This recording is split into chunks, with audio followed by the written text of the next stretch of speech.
আজকে আমি ঝালমুড়ি বানাবো, যার জন্য মুড়ি নিয়ে নিয়েছি। এখানে আছে ভুজিয়া, এখানে আছে হলো কাঁচা বাদাম, এখানে লবণ, লঙ্কার গুঁড়া, চাট মশলা, এখানে হলো কাঁচা লঙ্কা কুচি কুচি করে কেটে নিয়েছি, পেঁয়াজ কুচি কুচি করে কেটে নিয়েছি, টমেটো আমি কুচি কুচি করে কেটে নিয়েছি, আর লাগবে হলো কাঁচা সরষের তেল। আমি এখন ঝালমুড়িটা কিভাবে বানাবো সেটা আপনাদেরকে দেখিয়ে দিচ্ছি। আমি গ্যাসের মধ্যে কড়াইটা বসিয়ে দিয়েছি। এখন আমি মুড়িগুলো অল্পটুকু একটু হালকা করে ভেজে নেব।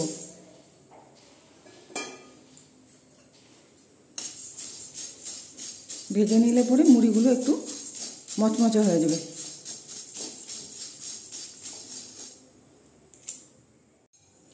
যে দেখেন মুড়িটা আমাদের ভাজা হয়ে গিয়েছে। এখন আমি এটাকে নামিয়ে দেখিয়ে দিচ্ছি। এই যে দেখেন কীভাবে কী সুন্দর হয়েছে। যে কড়াইয়ের মধ্যে আমি সরষের তেল দিয়ে দিয়েছি, তেলটা দেখেন গরম হয়ে গেছে। এটার মধ্যে আমি এই যে কাঁচা বাদামগুলো দিয়ে ভেজে নেব। বাদামগুলো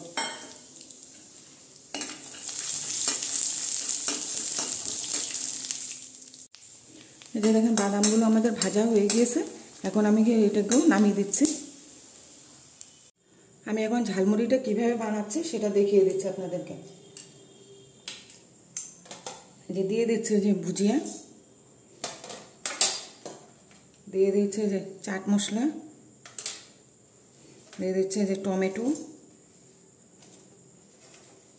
দিয়ে দিচ্ছি পেঁয়াজ, এই যে দিয়ে দিচ্ছি কাঁচা লঙ্কা, দিয়ে দেব এই যে লবণ, দিয়ে দেব একটু শুকনো লঙ্কার গুঁড়া,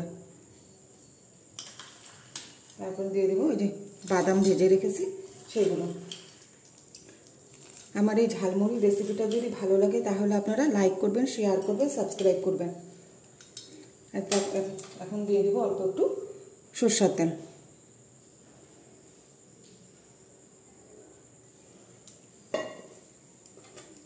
এখন ভালো করে আমি মিক্স করে নেব।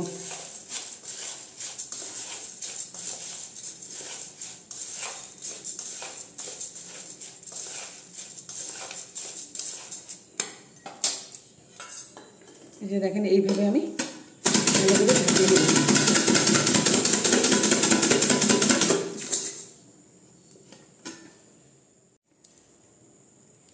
এই যে দেখেন আমাদের ঝালমুড়িটা কি সুন্দর হয়েছে, দেখেন। এইভাবে আপনারা বাড়িতে বানিয়ে ঝালমুড়ি বানিয়ে খেতে পারবেন।